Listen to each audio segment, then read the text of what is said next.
Coming up on the Charge News.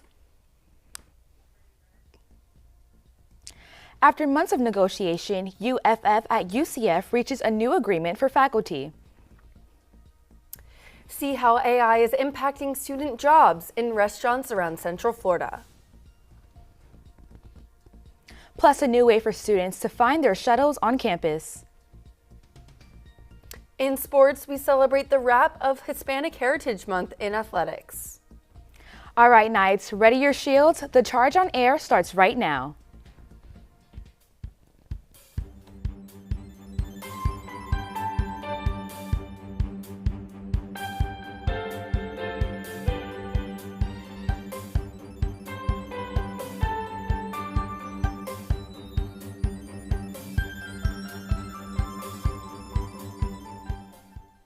Good afternoon and welcome to the Charge on Air. I'm Bryanna Howard. And I'm Abigail Smith. Today is Friday, October 18th, 2024. The United Faculty of Florida at UCF comes to a tentative agreement with UCF's Board of Trustees. According to the UFF site, the UFF represents 1,700 members on campus. The changes listed in the 113-page CBA includes a 3% raise for faculty based on their annual evaluation, as well as a bonus for faculty in December. This raise makes faculty salaries comparable to university campuses like Florida International University. UFF at UCF's president, Talat Rahman, credits on-campus card campaigns for the raises for faculty. The provost had made the statement that there would be no raise until 2025. And so we were able to get a raise for 2024. So that's a victory.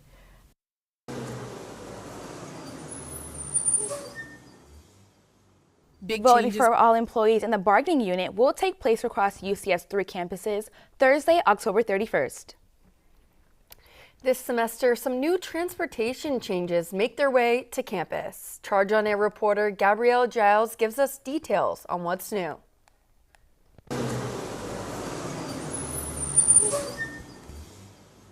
Big changes are now underway for UCF's transportation. This semester, new improvements aim to enhance the shuttle option that students rely on. According to the UCF Department of Transportation, there were over 1.9 million shuttle boardings last year. The updated services include a new express shuttle that travels across campus, additional stops, and a new app to help track them. Azraya Valenzuela is a freshman who uses the shuttles this semester. She says the new system helps her save time and money. Yeah, I pretty much use the shuttles right now to transport to campus because I didn't get a parking pass because I wanted to save. So I would say it's definitely really easy. You just have to figure out what route is like at your stops. One of the newest additions here at UCF campus is an app that helps you track the location of the shuttles. Students are now able to use the real-time tracking to make sure they get on campus right on time. The Translock app features 21 routes ranging from grocery and game day to off-campus shuttles. Students may have also noticed changes to their own bus routes. SG Safety and Transportation Coordinator Sophie Lisman said that this was intentional. The reason for this is that could mean that this shuttle wasn't filling up and there was barely any people, and just to be more sustainable and really just have the best use of our shuttles, we decided to move around the routes a little bit. The Department of Transportation at UCF says they hope these changes will encourage students to utilize the transportation options available on campus. In Orlando, Gabrielle Giles, The Charge on Air. Students can check parking.ucf.edu for updated information about shuttles and visit them on Instagram at ucf.pts. Across Central Florida, artificial intelligence is moving into the fast food service industry. The Charge on Air reporter Kayla Kissel has more on how AI could affect some job markets for students.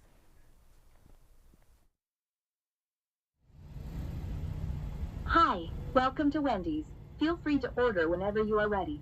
It sounds like something from a sci-fi movie, but it's happening now. Across Central Florida and beyond, artificial intelligence voices are the new norm at fast food drive-thrus, ready to take your order.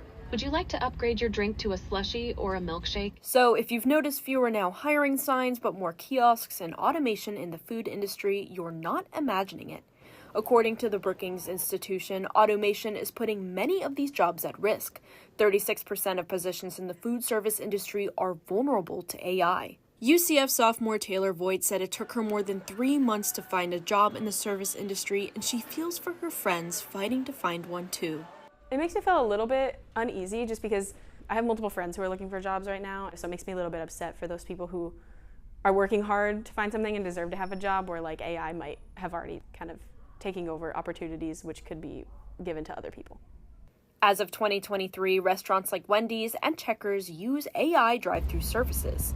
Welcome to Checkers. So the next time you roll up to order, you might not be talking to a person at all. What can I get for you? May I please get a cheeseburger? Thank you. Fast food has always been about speed, but today my order wasn't just fast, it was futuristic. There was no friendly voice on the other side of the speaker taking my order. It was all artificial intelligence. In fact, the only person I interacted with was me. As AI becomes the new face of fast food, some students are left wondering, could that stepping stone job disappear? David Wingsted is an instructor at the Rosen School of Hospitality and Management, and he says that he believes that there will be less jobs in the food service industry. A lot of those jobs are starting for our students as well. I'm afraid that those jobs are going to be lost to this AI, and the students aren't going to get that first industry knowledge, like that hands-on, that first experience. AI is here to stay whether we like it or not. According to a 2023 Goldman Sachs report, 14% of all workers have lost their jobs to AI. However, AI could contribute to the creation of new jobs in other fields, but it continues to reshape the hospitality experience as we know it. Great. Please pull up to the next window. In Orlando, the Charge on Air, Kayla Kissel. Instructors at the Rosen School of Hospitality and Management say students should focus on embracing the AI changes soon. Hispanic Heritage Month might have ended, but that doesn't mean UCF has stopped celebrating. This week, UCF's HSI Initiative program hosts a Latinx Lunch and Learn for students. The event provided students with food, drinks, and advice on how to succeed in their professional fields. Andre Stuque, a recent UCF alumnus who specializes in processing engineering, was featured in the program's professional speaker series. He spoke about making connections, internships, opportunities, and campus networking. The HSI initiative looks to host another speaker in the future. Florida is no stranger to hurricanes and the flooding that comes with them. One UCF researcher is using cutting-edge technology to help coastal communities prepare for future storms. This week, I took a deeper look into how machine learning is changing the game for flood prediction and prevention.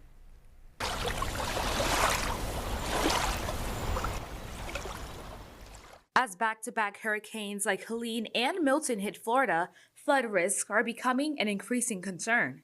At UCF, researchers are working to provide a solution by using machine learning to predict future storm surges and help communities prepare for potential disasters. At the Coastal Risk and Engineering Lab, researchers are looking at how flooding is becoming more complex.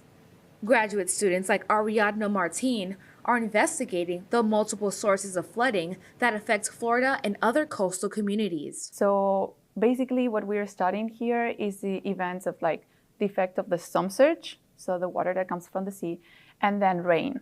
With hurricanes like Helene and Milton hitting back-to-back, coastal communities are facing increasing risks of storm surge and heavy rainfall. But by using machine learning, UCF researchers are able to develop a model to help better track those future storms. Here's one of the studies that Ariadna showed me that she used to study the temporal clustering of storm surges. Ariadna completed this research under the supervision of Thomas Wall.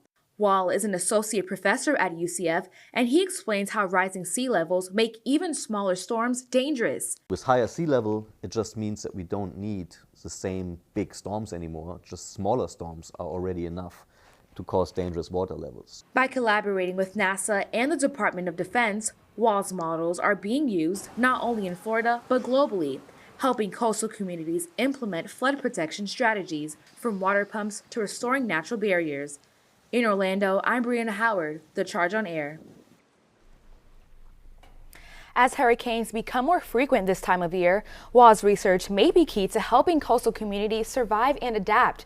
For more information on his research, visit ucf.edu. So Abby, I'm feeling a little like Cosmo and Wanda here. What you think? I'm kind of digging the look, I'm not gonna lie. I'm kind of wishing that we had a fairy godparent because it's starting to get hot again and I don't like it. Let's check in with our weather anchor, Sarah Castillo, to see what this weekend's looking like ahead. All right, ladies, I'm so sorry to disappoint, but might not be a fairy godparent, but I don't come bearing bad news. NOAA just released our winter forecast. It's the outlook from December 2024 until next year in February 2025. It seems like we're going to be getting some warmer and drier south winter conditions and a wetter north winter conditions. This is due to a slowly developing La Niña, which is favored to influence conditions for this winter across the entire nation. But before I give it all away, I'm going to keep some because we are going to be talking to our Emory-Riddle partners that are going to go more into depth into this. Back to you guys, ladies. Coming up, see how Orlando is working to advance into a smart city with help from students. Plus, how UCF's cybersecurity program is growing in popularity. I was a quarterback at Hardaway High School, college first-round draft pick. On and off the field, we were taught to not show any signs of weakness. During the football season, I would stop eating. But I didn't know I was depressed. I thought that something was wrong with me. For 20 plus years was physical. We didn't have any education behind what mental health was. I started to learn it starts here first. If this is together, I'll be better as a father, as a man, and as a husband. Put the importance on your mental health. I'm not scared to talk about it anymore. The first tool is therapy. The second one is positive self-talk. And then journaling, putting your thoughts on paper. We have to redefine what being a strong man is and heal, love your mind.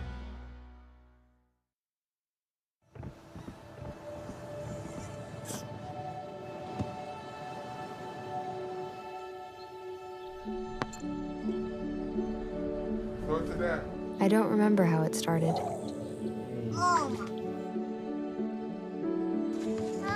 Our back and forth. Victory. Fumble. Repeat. It always came back. Dad! Okay, here we go, throw it! Yeah. You probably don't remember what you told me, That was perfect. but I heard every word. Nice.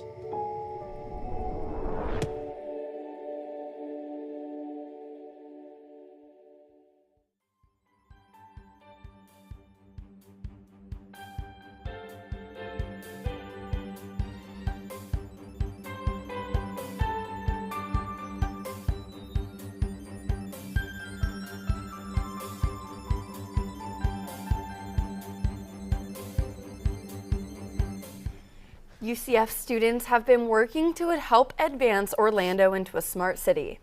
This week, I took a deeper look into what this means. UCF has been working on smart city concepts for years and is now partnering to help turn those concepts into digital infrastructure to help the quality of life in Orlando. Students at UCF have created models to perform research on how they can help remove the negatives of daily life in our community. UCF Associate Professor in Civil Engineering Sharia Agrawal explains that this is the first smart city program that focuses on technology.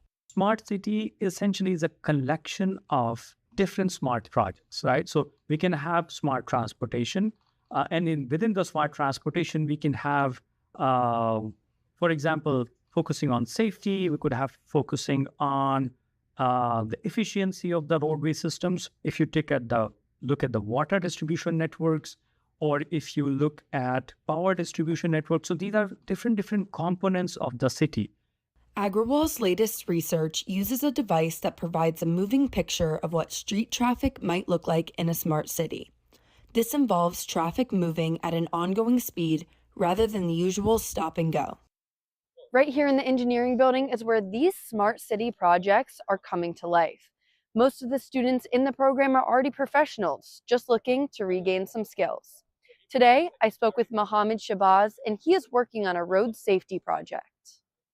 And we use sensors like LiDAR and cameras.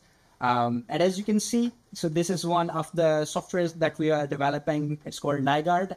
Technology is the connective piece in the puzzle in creating a smart city. And through this program, the goal is to use the technology that UCF has to play a part in improving the efficiency in our area.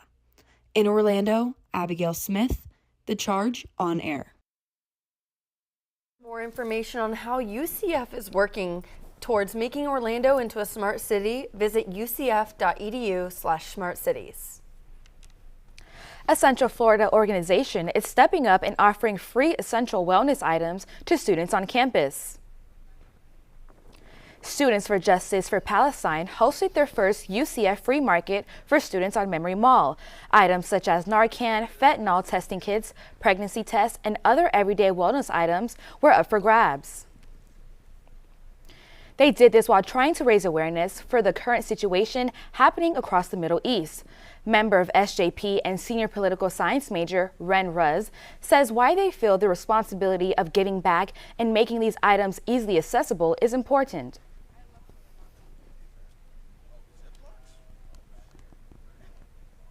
Yeah, this is the first one we're doing at UCF. We want to keep doing it, but we're just doing this because we want to give back to the community. You know, the government has trillions of dollars, but they don't have money for us. So, you know, we're just giving back in any small way that we can.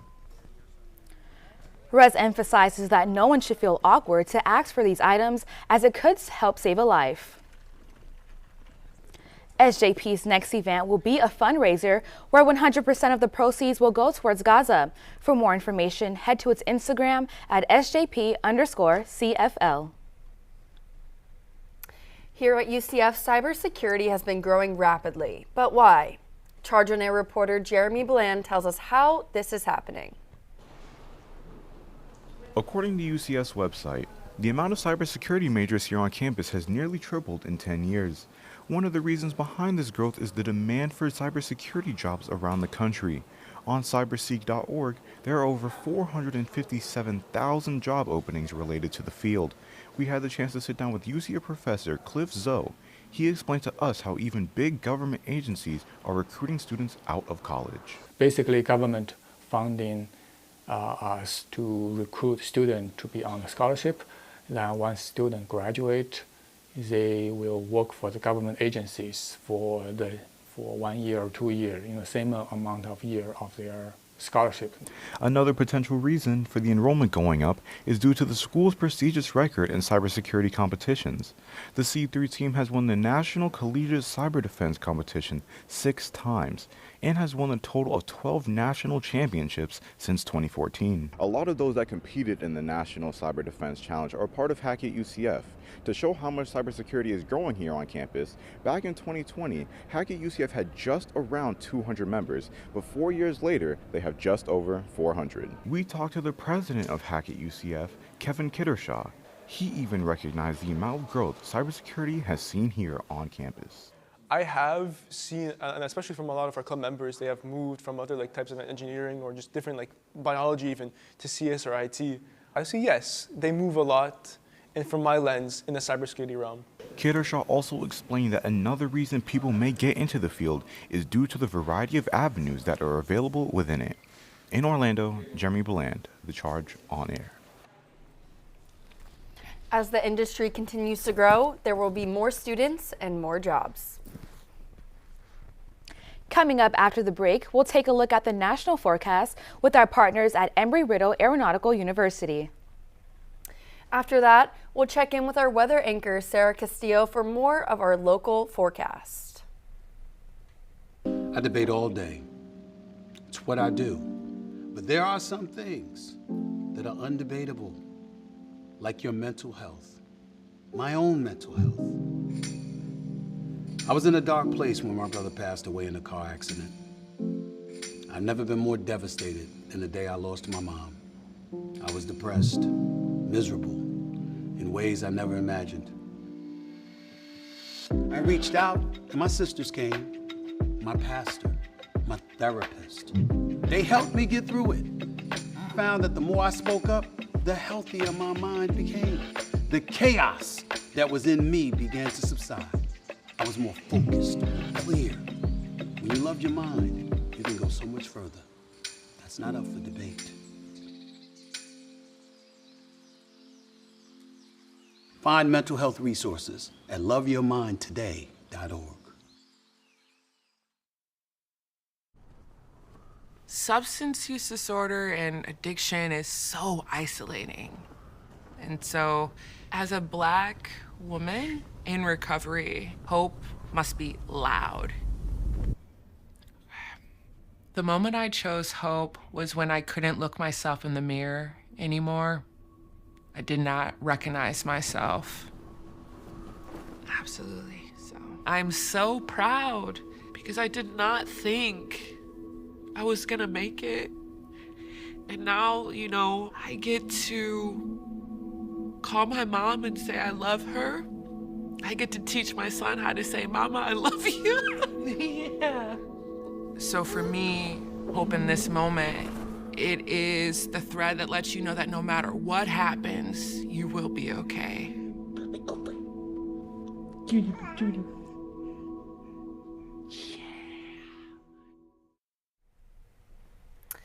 Now let's check in with Max Schuster from Embry-Riddle Aeronautical University for our national forecast. With the colder weather that we've been seeing in Florida recently, you might be wondering, what are we expecting this winter across the state of Florida? Well, beginning with our typical La Nina pattern that typically promotes warmer than normal temperatures across the southeast United States, which means that Florida will more than likely deal with above average temperatures. Now, on the other side of things, our rainfall is expected to be less than normal. We are expecting below average rainfall across areas like Florida and up and down the Gulf Coast, which means that rain will become less prevalent as we go into the winter months. Now, our friends at the Climate Prediction Center also agree with this forecast where above average temperatures are likely across the entire southern plains and all the way back through the southeast, including Florida. And then our rainfall is not expected to be very prevalent here in Florida, with many areas going to experience below average rainfall. So be prepared. This winter will be on the warmer side of things compared to last year, and rainfall will also be less than usual. Thank you, Max. Now let's check in with our weather anchor, Sarah Castillo, for a look at our local forecast.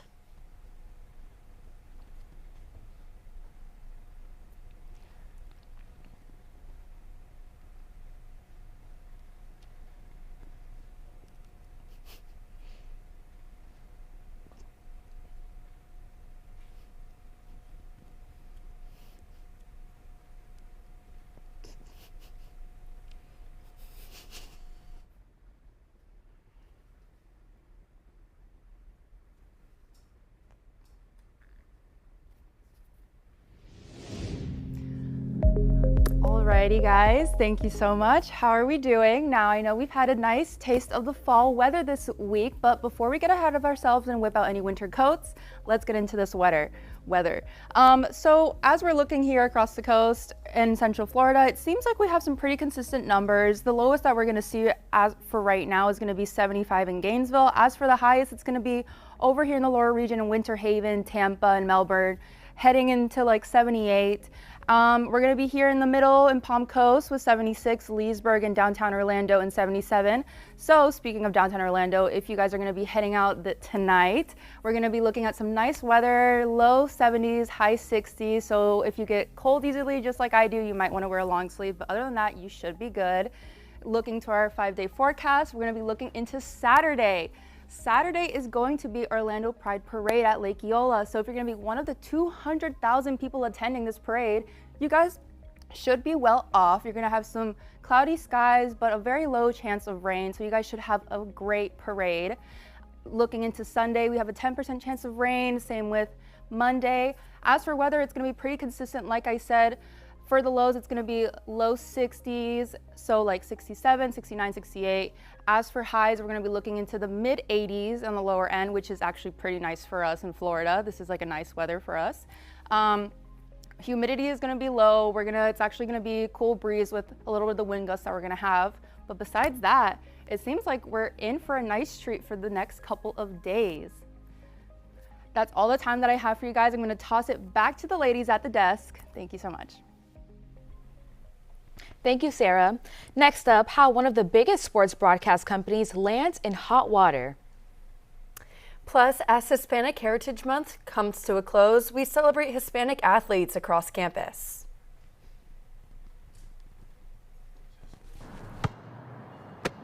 Bring it.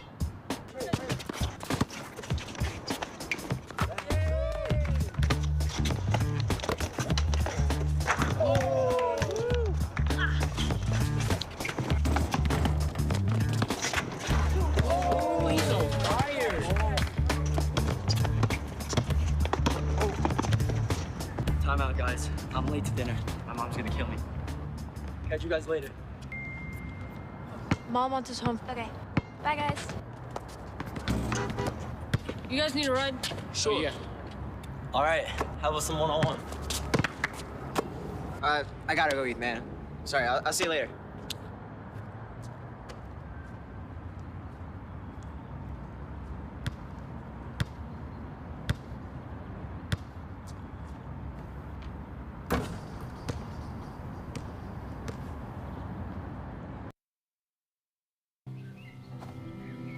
For decades, I've taught you everything I know.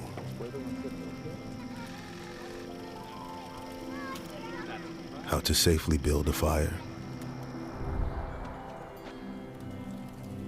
How to control the flames.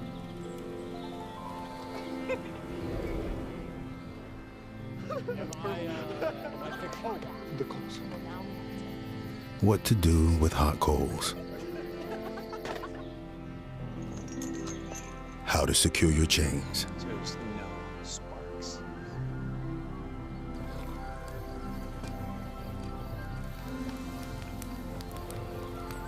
But I can only teach wildfire prevention. Only you can prevent wildfires.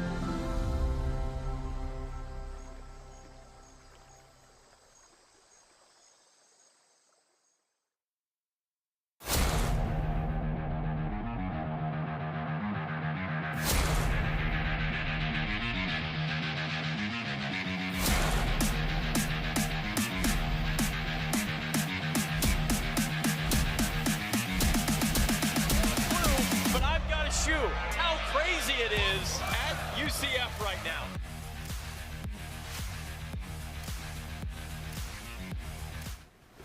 Timeout, ref, timeout.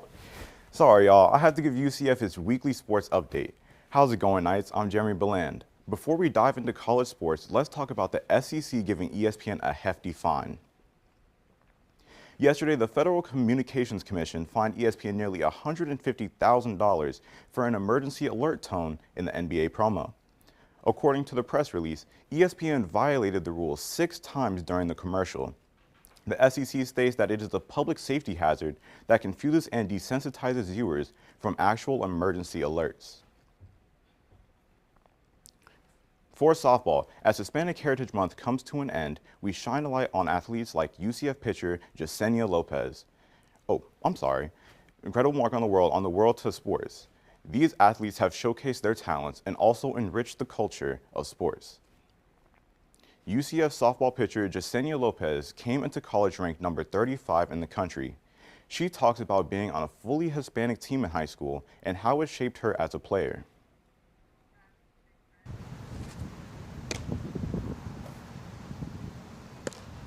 Hispanic Heritage Month is a time to honor those in the Hispanic culture who have left an undeniable mark on the world of sports.